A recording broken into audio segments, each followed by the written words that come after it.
ওই পাশের বাড়ির লোক কি ভাবলো, সামনের বাড়ির লোক কি ভাবলো, এই ভাবতে ভাবতে আধা বসন্ত পার হয়ে গেল। আজকে আর এগে নিয়ে আমি কিছু কব না, বুঝছো? সত্যি কথা করছি, কিছু কব না। এই নকশিও করছি, আমার নকশিও করছি, আমি এগে নিয়ে আর কিছু কব না। কিন্তু বন্ধুরা, আমার সাদা মনে একটা প্রশ্ন এমনভাবে গুতোগুতি করি বেড়াচ্ছে যে এইডে যদি না করতে পারি তাহলে মনে সেই প্রসব বাদনার মতো বেদনা উঠে যাচ্ছে। মানে প্রশ্নটা হচ্ছে এই যে এই এই সাইডে ওই যে বৌদিটা, তাগড়াই বৌদিটা, ও তো এখন আবার ওর ওই সেই প্রথম না দ্বিতীয়, সে যাই হোক, ওর দ্বারে ফিরে গেছে।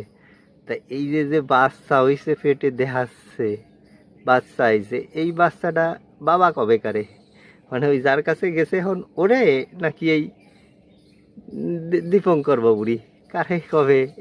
এই প্রশ্নটাতে কিভাবে গুতোগুতি করে বেড়াচ্ছে। তো তোমাকে যদি জানা থাকে আমার একটু কইও, বুঝছো? হয় বাড়ি গুতোগুতি করে বেড়াচ্ছে।